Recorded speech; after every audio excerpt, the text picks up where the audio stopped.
The nays are 1. The bill ordering the Justice Department to release the Epstein files is headed to President Donald Trump's desk. And in sports, Ohio men's basketball returns to the convo after a rough showing last week. Newswatch starts right now.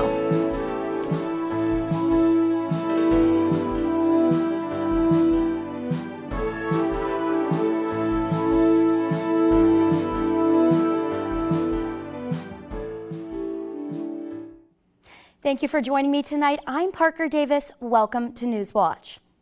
Our top story tonight, Ohio University shuts down rumors that federal immigration agents raided students' dorms. The Athens police chief and a captain with the university police told WOUB they were unaware of raids by ICE. It is not clear how the rumor started. Yesterday, posts on social media mentioned images supporting the rumor. In a statement released today, the university said those images could have been AI generated.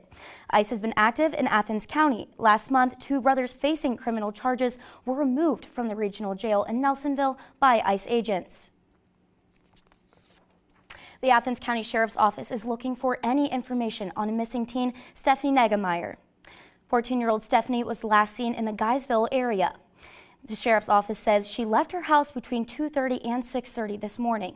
She's 5'3" and weighs 125 pounds with brown hair and blue eyes. She was last seen wearing dark sweatpants and a dark hooded sweatshirt.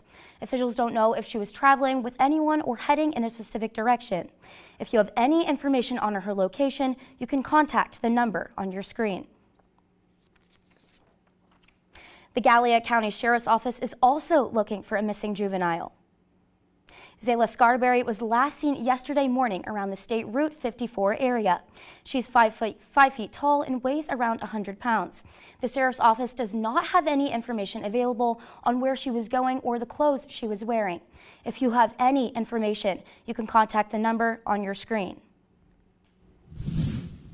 It is feeling like the perfect November day here in Athens. Well, I wouldn't say perfect, it's a little gray, but what's it looking like out there right now, Isabel? Yeah, it is definitely looking gray. A lot like fall out there. It's getting a little bit gloomier, especially as we head into the weekend. Those temperatures, they were in those mid 40s today in Athens. Didn't really make it past that 45-degree mark. That was our highest for the day. All throughout Southeast Ohio, kind of made it into those 50s, but we haven't been much out of this 5-degree temperature difference for the day today, and that'll continue as we head into tonight. You're seeing right now our temperature 44 degrees, just a degree lower than it was for our high of the day, and that'll just cool down just a little bit as we head into tonight. We're seeing currently 44. Calmer winds, but our humidity is going to be high and going to continue to increase as we head into tonight. We're going to be seeing that overnight low of 39, so not much lower than it is right now, but definitely going to need that jacket as we cool down. With those mostly cloudy skies, it's going to keep that temperature pretty consistent, kind of have a temperature blanket over us, but with those mostly cloudy skies, going to have that humidity continuing to stick around. We will have a little bit of a chance as we head into tomorrow morning for some fog. So you might have to put a couple extra minutes of travel time, especially before that 7 a.m. mark. We're going to continue to have those cloudy skies as we head into the weekend and that chance for rain as we head into Friday and Saturday. I'll be talking about when we'll see the sun next time in my full forecast. Let's take it back over to Parker. Thank you, Isabel. President Trump will soon sign off on releasing the Epstein files after months of pushing back against it. After receiving overwhelming support in both the House and the Senate, the bill that requires the Department of Justice to release the files heads to Trump's desk. Correspondent Julia Benbrook is at the White House with details.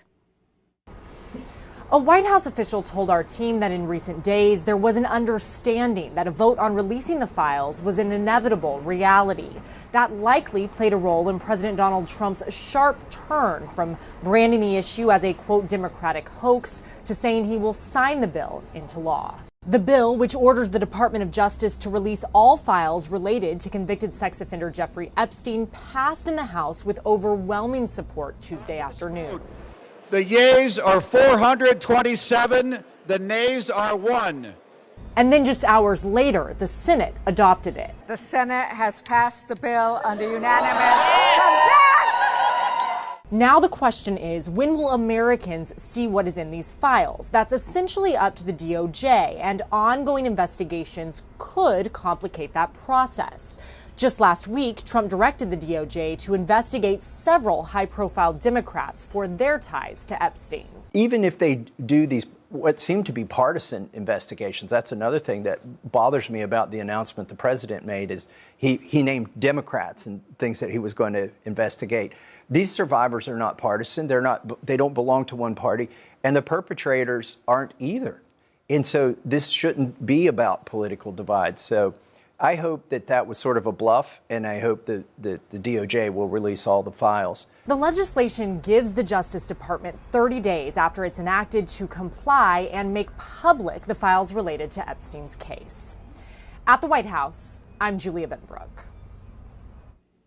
The interim U.S. attorney says the full grand jury never reviewed the final indictment against former FBI Director James Comey.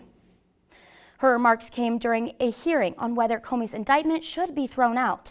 His lawyers say he's being targeted by President Trump for speaking out against his administration. During that hearing, prosecutors said instead of presenting a new indictment after the grand jury declined to pursue one of the accounts against Comey, the U.S. attorney brought an altered version for the fourth person to sign. There was only one additional juror in the room at that time, not the entire panel.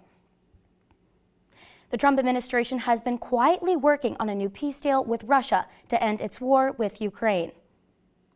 The negotiations accelerated this week as the Kremlin seems to be open to a deal. An Army spokesperson said the Army secretary and a top-level Pentagon delegation are in Ukraine discussing efforts to end the war with Ukrainian officials. It's unclear whether Europe and Ukraine would support such a plan. Previous U.S. peace talks focused on freezing Russian and Ukrainian troops along current battle lines, but the Kremlin rejected the proposal, arguing they wanted a longer-term peace deal. Governor Mike DeWine extends the Ohio National Guard's deployment to Washington, D.C. 150 troops were sent out back in August. They were supposed to return November 30th, but now will stay in D.C. until February 28th. That's a 3-month extension. DeWine says they had been switching out guards periodically with new volunteers. President Trump said the troops were sent to help fight crime, but troops have been seen picking up trash and landscaping. A new bill looks to force schools to show a student's fetal development video by an anti-abortion group. The Baby Olivia Act requires students in 5th grade through high school to watch a 3-minute video on fetal development. The Baby Olivia video is produced by an anti-abortion group, Live Action. The bill does allow parents to opt their children out of these lessons and requires parents provide children with alternative instruction materials on human growth and development. The House Education Committee passed the bill alongside party lines, and it is now headed to the Ohio House floor. Coming up, airlines are slowly returning to normal after the historical government shutdown just in time for Turkey Day, when millions are booking flights to make it home for the holiday. Coming up in sports, Ohio men's basketball returns to the Convocation Center after 2 weeks off. Get a preview of tonight's game when we return. And when that sunshine will be back, because Turkey Day is looking like it'll be a rainy one. Next on Newswatch. Ukrainian forces have now launched their much-talked-about counter-offensive. Expected to be the biggest military operation in Europe since World War II.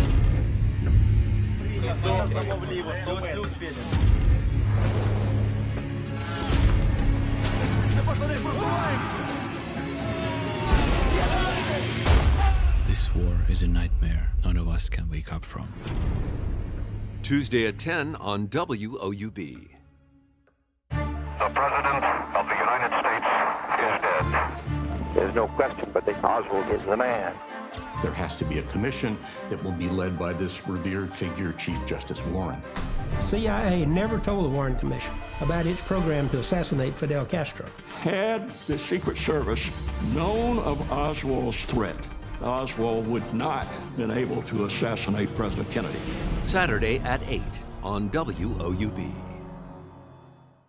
For more than 70 years, WOUB Public Media has been the place where people in our region turn to learn how stories of the past ignite the imagination of the future. It's where information, entertainment, and education work together to inform, enlighten, and inspire generations.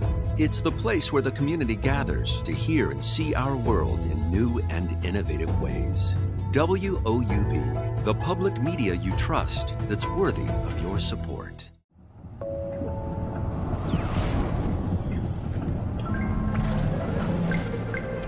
Stop skimming. Stop scrolling. Just listen. 100 years ago today, they walked away from the All you need in one place. every afternoon. Los Angeles. I fell in love with pinball 6 or 7 years ago. All things considered from NPR. Welcome back to sports. I'm Grant Keeper. We are live inside the Convocation Center for the first time in almost 2 weeks. You can hear it loud with the band behind me. It's jumping here for Ohio's return to the Convo as non-conference progresses. They're going to be home for just a little bit before they hit the road next week. Last week, Ohio traveled to St. Mary's and Louisville, and the Bobcats got both raced by both. Louisville continued its momentum after beating Kentucky and shot the lights out of the Yum Center. There's still some bright spots as Jackson Paveletzky has been on a tear to open his senior season, but Jeff Bowles still thinks there are ways to elevate his game even further. Yeah, I mean, I thought Jackson was the best player on the floor a lot of times, today. We asked him to do a lot and to handle the pressure that they, gave you.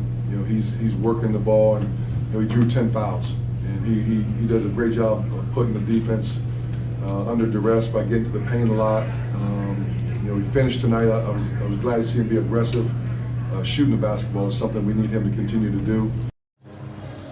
We've talked about it so much, just how absurd this non-conference has been. But the two best teams are out of the way, and the focus is now on making noise at the Sunshine Slam next week. Tonight's a campus game, and then the semifinals start next week where Ohio plays George Mason. One final ride at Peden Stadium last night as Ohio took on the perfect UMass Minutemen, but they're perfect in the opposite way. They are the only team in the country without a win. UMass was looking to play spoiler last night for a Bobcats team on the prowl for a second straight MAC championship berth. Rain, rain, go away was the theme of the night. It was a monsoon in the first half. UMass got a first drive touchdown, but Ohio responds with one of their own. Navarro ties the game on the ground. Later in the first, Duncan Brune showing off the hops with the hurdle over to the defender to punch it in and give Ohio its first lead of the game, up 14-7. Coming out of halftime, UMass made things interesting. The Minutemen get the deficit within just 7 points. Ohio locked in and went pedal to the metal to close it out. C.A. Bangura pushed the lead back up to 28-14. He had a career day with nearly 200 yards. Then in the fourth, it's Navarro for the final time at Peden Stadium, punching it in and getting the lead out to 35-14. One more time for safe measure, it's Brune going ahead 42-14. Ohio lived and died by the run game. Coach Brian Smith credits the line for making it happen. Yeah, very collective effort. And on top of it, the offensive line and the tight ends, there weren't a lot of negative rushes, which is a real reflection on them being targeted correctly and getting movement. I think CA is playing some really good football right now. I think he's seeing things well. He's playing very physical. Things are complicated if Ohio wants to make it to the MAC championship game. Go read our article on woub.org for full breakdowns of what needs to happen. But these are the three games you need to keep an eye on. I'll make it simple for you. Root for Kent State and Ball State. Ohio needs some teams to play spoiler. Lots going on here down the stretch of football season and basketball season starting up.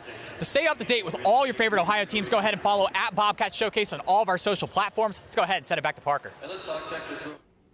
Thanks, Grant. Isabel, I think it's great that he's inside the convo now because it's chilly outside. And honestly, I was glad I didn't need my umbrella today, but should I expect to maybe bring it out later? It's looking like you're going to need it as soon as tomorrow, and especially as you head into your weekend. Definitely was a rainy one yesterday, you saw at that football game, but you're going to need them again for your Friday night football games, for those high school games. Right now on our local radar, you're going to see how it is just clearing out for us for these next couple days, and then once we head especially into your Friday, you're going to need that umbrella again. Right now, those temperatures not very much different than what our high was for today, especially in Athens with our high at 55. Let me go pull that up really quick. You're going to see that high right now of 44. That was just a degree lower than it was for our high of the day at 45. And then as we head into currently, we're going to see that humidity, very high humidity as we head into the night. And we're going to see that temperature won't be dropping too much with that cloud cover, with that overnight low of 39 with those mostly cloudy skies,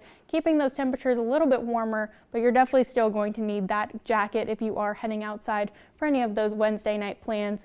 we're going to be seeing on our surface radar that just what is headed for us right now. That high pressure that is going to be clearing us out just a little bit from that rain, but still giving us that cloud cover from the system that is moving its way in.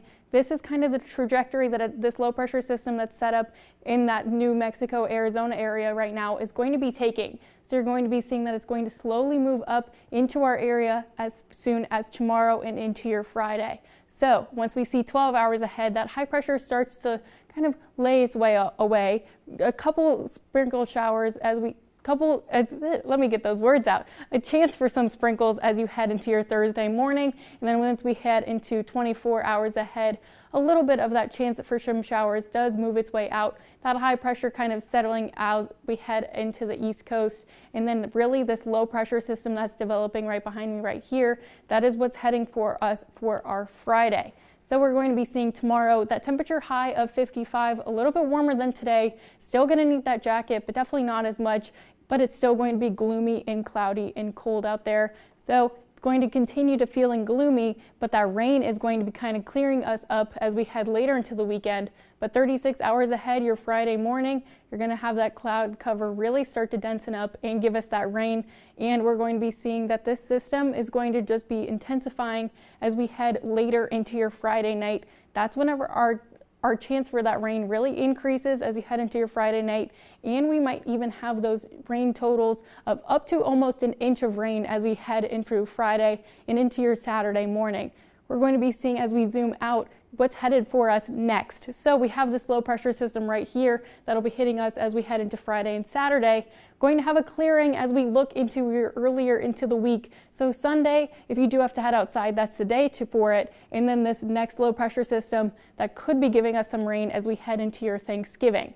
So for our 7-day outlooks, Thanksgiving's not quite on there yet, but we're going to be seeing that chance for rain clearing out. Sunday, have that sun once again. And then once we head into early week next week, that chance of rain starts to develop once again.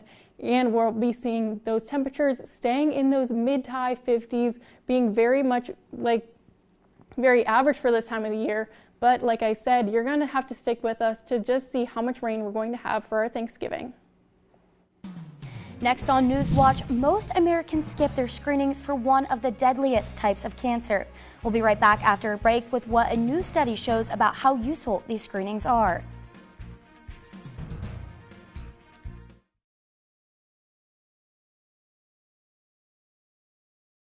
Next time on the American Revolution, Brandywine, Germantown, and Saratoga. This was not just a military defeat, it was a psychological blow. Native peoples are divided. We're killing each other. For what? And the strategy of a general. Washington doesn't have to win. He only has not to lose. When the American Revolution continues. Tonight at 8 on WOUB. The Blackfoot people. This has been our home for millennia. For almost that entire time, we've lived alongside the buffalo. But more than a century ago, we became the targets of genocide. The things that we had to go through, them buffalo went through the same thing. We could get bison and bring them to their ancestral home. I'm here today to bring home the buffalo. No more talk. Monday at 10 on WOUB. Can you feel the moment? The American Revolution changed the world. Where the story unfolds. Everybody had the sense of possibility worth fighting for. What took place here still leaves us in awe.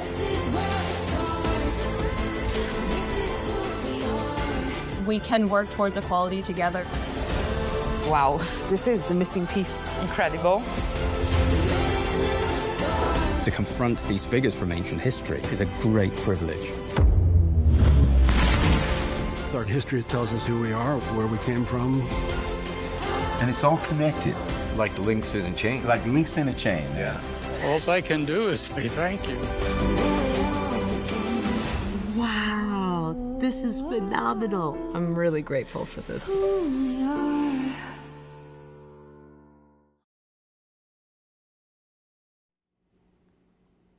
Air travel is beginning to return to normal just in time for the busy Thanksgiving travel week.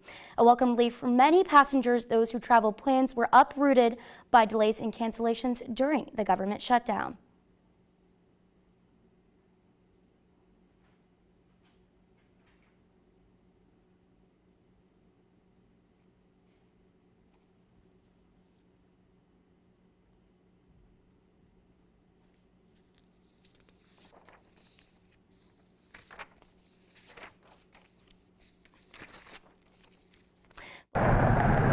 Air travel is beginning to return to normal just in time for the busy Thanksgiving travel week. A welcome relief for many passengers whose travel plans were uprooted by delays and cancellations during the government shutdown. Thank goodness it happened before the holidays because we all deserve good getaways. As the government shutdown dragged on, the FAA reduced air traffic by 4% at 40 major airports across the country.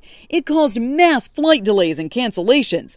But transportation authorities gave airlines the green light to resume normal operations Monday, and the disruptions from the government shutdown appear to be over. I think we're going to have a smooth, hopefully, Thanksgiving travel. But travelers should still brace for long lines at airports and plenty of cars on the roads. AAA is projecting nearly 82 million people will travel 50 miles or more between Tuesday, November 25th and Monday, December 1st. That's a new record.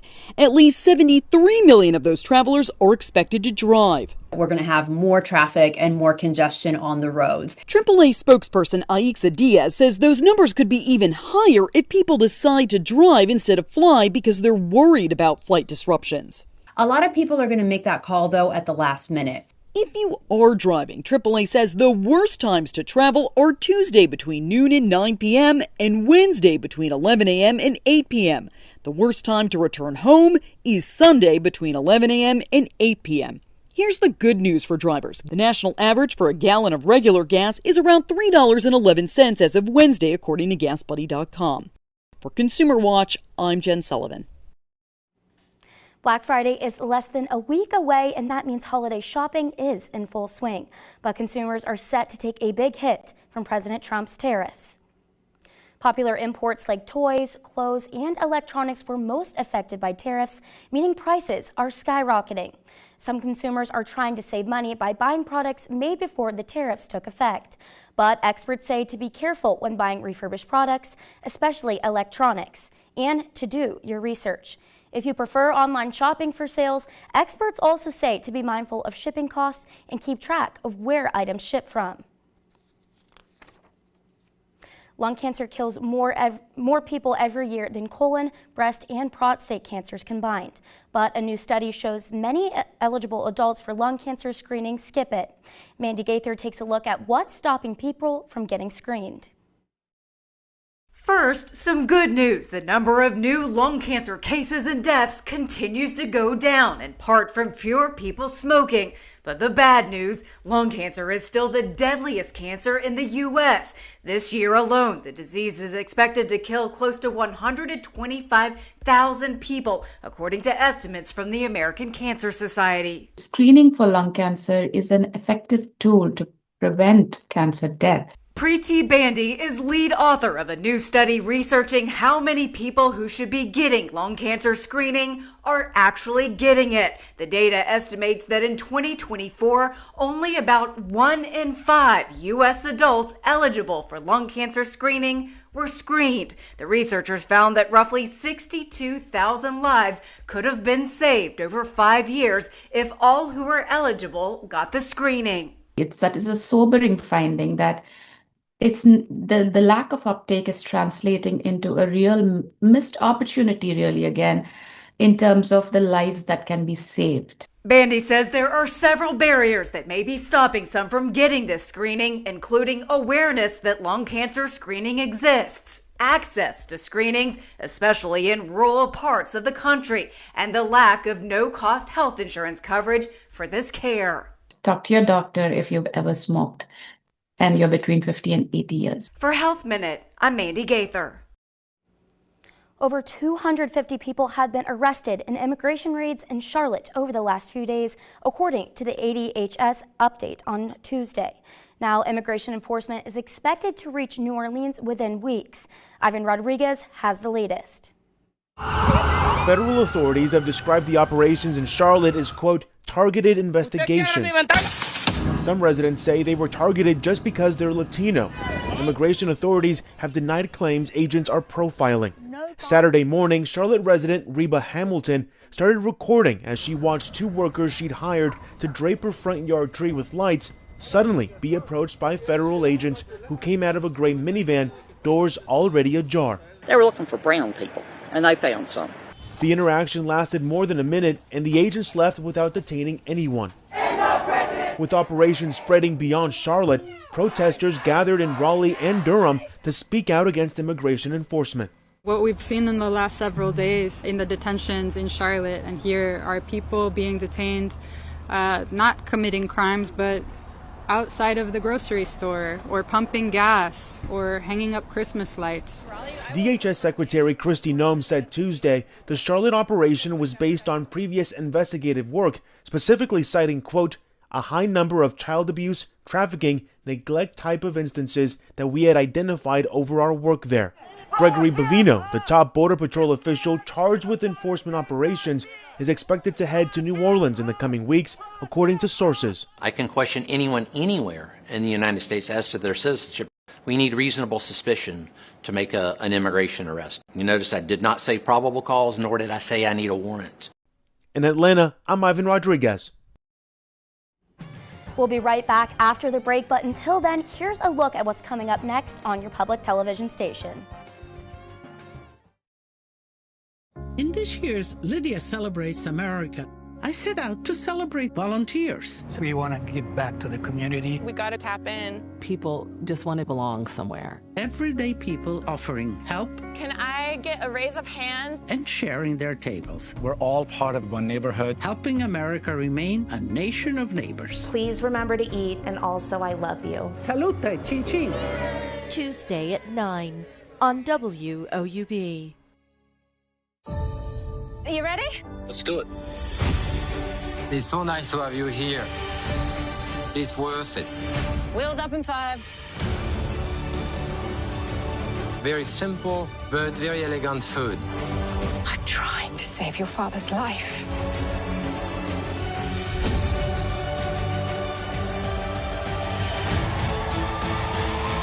Excited? I can't wait. So happy you're home, darling. We're doing a brand new musical. Fabulous. Charlie's gonna help with the show. It'll be fun. How am I meant to work under these conditions? Now, boom! There's a way things are done here. This is musical theatre. I scream into the bar. For what it's worth, you've really got something. Shocking, but keep going.